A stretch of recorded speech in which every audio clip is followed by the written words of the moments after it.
In a moment that would captivate the entire nation, Jonathan Antoine first stepped into the public spotlight on Britain's Got Talent in 2012, a shy 17-year-old with an extraordinary voice that would silence the audience and stun the judges into unanimous awe. Paired with Charlotte Jaconelli, the two teenagers from Essex delivered a breathtaking rendition of The Prayer, which left even the notoriously critical Simon Cowell momentarily speechless, though not without controversy. Cowell made headlines for suggesting Jonathan should ditch Charlotte and go solo, a statement that sparked fierce debate across media platforms and among fans. Yet Jonathan refused to break the bond and continued as a duo. Overnight, he became a viral sensation, his operatic voice defying his age, appearance, and expectations, making him the embodiment of the "don't judge a book by its cover" narrative that media outlets clung to. As applause echoed from the audition room to the internet, Antoine became more than a contestant. He became a symbol of raw, untapped talent that defied industry norms. But while the public celebrated his newfound fame, few noticed the invisible weight he was beginning to carry. The spotlight that brought him fame also introduced pressure, scrutiny, and an internal battle that quietly began to unfold beneath his rising star. That singular performance marked not only the beginning of his career, but the slow unraveling of a personal story far more complex than any aria he could ever sing. Following the viral explosion of their audition, Jonathan and Charlotte rode a wave of fame that would lead to a £1 million record deal with Simon Cowell's label, and 2 studio albums that both topped charts and toured Europe. At face value, the duo's success story read like a fairy tale. 2 high school classmates discovered on national television and catapulted into global recognition. They graced magazine covers, appeared on talk shows, and headlined classical music events, with Jonathan often hailed as the heir to operatic legends. Yet behind the scenes, subtle signs began to emerge that all was not as harmonious as it seemed. Jonathan, often quiet during interviews, would let Charlotte take the lead in public speaking, his gaze frequently shifting downward, his voice reserved despite its power in performance. Observers began noticing his growing discomfort with fame, his hesitance in the spotlight, and his increasing dependence on Charlotte as a social buffer. Though fans adored the duo, insiders whispered about the emotional toll fame was taking on the young tenor. While his voice soared, his confidence waned. Tour schedules grew tighter, and with each appearance, Jonathan seemed to retreat further into himself. Still, the machine of publicity pressed on, fueling more performances, more expectations, and more emotional strain for a young man barely old enough to vote. This period of success was golden on paper, but carried the early shadows of a storm yet to be acknowledged publicly. In 2014, Jonathan Antoine and Charlotte Jaconelli stunned their fans once again, not with a performance, but with a joint statement announcing the end of their professional partnership. The news came out of nowhere, especially considering their momentum and international fan base. The internet erupted with confusion and speculation. Why break up now? Who made the decision? What had gone wrong? Their statement was carefully worded, thanking each other, their school, and their fans, while revealing they had each been offered solo recording contracts by Sony Classical. Though the split was amicable on the surface, fans sensed deeper emotional layers. For Jonathan, the transition to a solo career presented both opportunity and isolation. His debut album Tenor topped the classical charts and received glowing reviews for its power and emotion. But with the spotlight fully on him, Jonathan's challenges became more visible. Public appearances showed him looking more physically strained, his frame heavier, his posture tired. He began to speak even less in interviews, and meet and greets revealed a more withdrawn presence. Fans started noticing inconsistencies, canceled appearances, fewer updates, and increasing concerns about his health. While critics praised the music, those who looked beyond the stage saw an artist grappling with unseen burdens. Though never publicly discussed at the time, the cracks were becoming visible, and the world started asking, was the cost of success becoming too great for Jonathan Antoine? As Jonathan Antoine embarked on his solo career, the world expected nothing less than greatness. And initially, he delivered. His album Tenor soared to the top of the charts. His voice matured into something even richer, and reviews hailed him as a force in modern classical music. Go Teptendion bis teen. She see and day twice tate Tommen sorti. But while the music flourished, his public demeanor began to raise quiet alarm. He often looked physically exhausted during performances, pausing between songs to catch his breath, relying more heavily on the microphone stand, and moving with noticeable sluggishness. The vibrance that marked his early days began to fade into a subdued, quieter presence. Fans at meet and greets observed how polite but distant he had become. Not unfriendly, but emotionally unreachable. He was present but not truly there. Interviews became increasingly rare, and when they did happen, Jonathan carefully avoided personal questions, diverting the topic or offering vague responses. Meanwhile, on social media, his posts turned poetic, reflective, and sometimes cryptic, hinting at struggles but never revealing them outright. His team maintained a professional front, offering no indication of trouble, but followers could see the spacing between concerts widening and the frequency of communication dropping.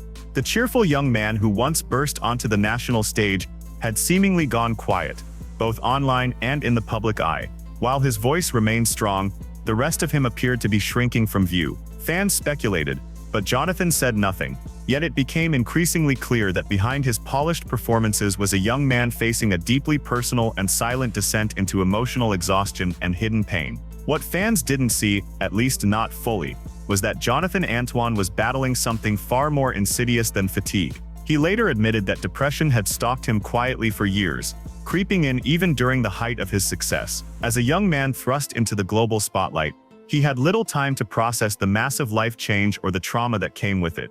Public expectations weighed heavily, especially on someone who had long struggled with body image and self-worth. As a teenager, he had been bullied mercilessly for his size, finding solace only in music, which gave him identity and purpose. But that solace came at a price. With every standing ovation came a new standard to meet, a new audience to impress, and a deeper fear of letting people down. Jonathan later revealed that he often turned to food as comfort, using it to cope with stress and emotional pain. His weight, always a sensitive subject, became another layer of his internal battle. The industry didn't demand he change, but society's cruel eye never stopped watching. He described some days as impossible, where even the thought of getting out of bed felt like climbing a mountain. Still, he kept performing. Still, he kept smiling. But it was a mask. In later interviews, he confessed that staying disciplined was a struggle, and that while his voice never betrayed him, his mind often did. The Jonathan on stage was not always the Jonathan at home, where silence, sadness, and self-doubt lived unchecked. In those quiet moments, he began to question everything: his place in the world, the meaning of his fame, and whether he had the strength to continue carrying a spotlight that was becoming harder and harder to bear. The breakthrough came not in a studio or on a stage, but in a quiet moment of self-discovery in 2022, when Jonathan Antoine revealed to the world that he had been officially diagnosed with autism. He made the announcement on Instagram during Autism Awareness Day, choosing his words carefully, thoughtfully, and with the honesty that had always defined his art. "I got my diagnosis not long after my 27th birthday," he wrote, "and for a short while I fell into it like a daydream."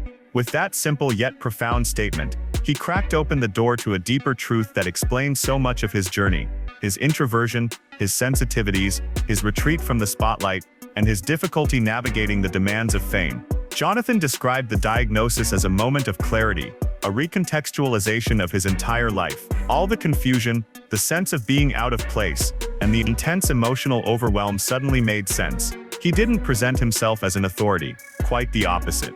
He openly admitted he was still figuring it all out, saying, "I don't know what I have to contribute to the broader discussion. I'm in the process of finding out." Fans who had long sensed that something deeper was going on finally had an answer, and many responded with overwhelming support and relief. This wasn't just a medical label, it was a tool for understanding, healing, and self-acceptance. Jonathan's words resonated with countless others who had felt the same way but never had a name for it. His vulnerability broke down a barrier and made it clear his struggles were not weakness, but part of the complexity that made him human. In the quiet courage of that post, Jonathan began a new chapter, not one defined by triumph on stage, but by truth off it. Even as he came to terms with his diagnosis, Jonathan Antoine continued to wrestle with another long-standing challenge: his physical health. For years, his weight had been both a symbol of scrutiny and a source of internal struggle. In interviews, he rarely addressed it directly, but when he did, his honesty was disarming. He admitted that during a stay in America, his eating habits spiraled out of control. Fast food was everywhere, discipline was difficult, and he found himself slipping into unhealthy patterns that were hard to break. At one point, he confessed to being in a terrible state and struggling just to function. But what makes Jonathan different is how he chose to respond. He didn't promise an overnight transformation or advertise a miracle routine. Instead, he focused on small, consistent changes: daily walks, light exercises, and being mindful of what he ate. He dropped from 20 stone to 16, a shift of roughly 56 pounds, not out of industry pressure, but for his own well-being.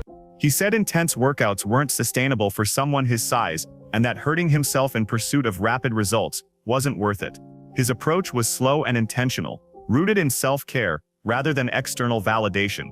He emphasized progress over perfection and admitted that discipline was a skill he was still learning. "This year I've made an active choice," he said, pointing to a mindset change rather than a diet. It wasn't about vanity, it was about survival. In a world obsessed with appearances, Jonathan's refusal to frame his weight as a shameful secret, and instead treat it as an evolving relationship, became another act of quiet defiance in a life already filled with quiet battles. Today, Jonathan Antoine lives a life far removed from the bright lights and red carpets that once defined him. At 30, he no longer chases viral moments or chart-topping albums. Instead, he has shifted into a slower, more intentional rhythm, one guided by privacy, authenticity, and emotional peace. While he still performs, those appearances are selective, often in intimate venues rather than sold-out arenas. He engages with fans sparingly, on social media, choosing to post only when he has something meaningful to say. His Instagram feed is a mix of selfies,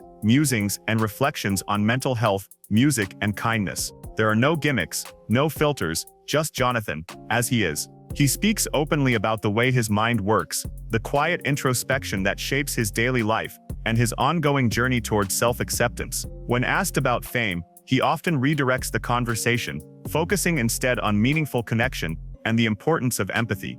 The Jonathan of today is no longer trying to be someone he's not, he's simply learning to be okay with who he is. This evolution isn't a retreat, it's a reclamation. He is not disappearing, he is choosing peace over pressure, choosing health over hustle. And in doing so, he is slowly building a legacy that goes beyond music, one built on resilience, truth, and the quiet power of owning your story. Though he and Charlotte have not performed together since their professional split, their time as a duo remains etched in Britain's Got Talent history as one of the show's most iconic partnerships. But Jonathan Antoine's legacy extends far beyond a TV performance. He is no longer just the boy with the voice. He is a man who survived fame, confronted depression, faced his health issues head-on, and emerged with a deeper understanding of himself. His story is a reminder that talent doesn't protect you from pain, that even the most gifted can struggle silently. But more than that, it's a story of resilience. Fans who once watched him sing for standing ovations now look up to him for his honesty, vulnerability, and strength. He may not dominate headlines or radio charts, but his impact is quietly powerful. He has inspired those with autism, those who've battled body image, and those who've felt lost in a world that demands perfection. Jonathan's message is simple: you can rise, fall, heal, and rise again, on your own terms. And perhaps that is the most beautiful performance of all.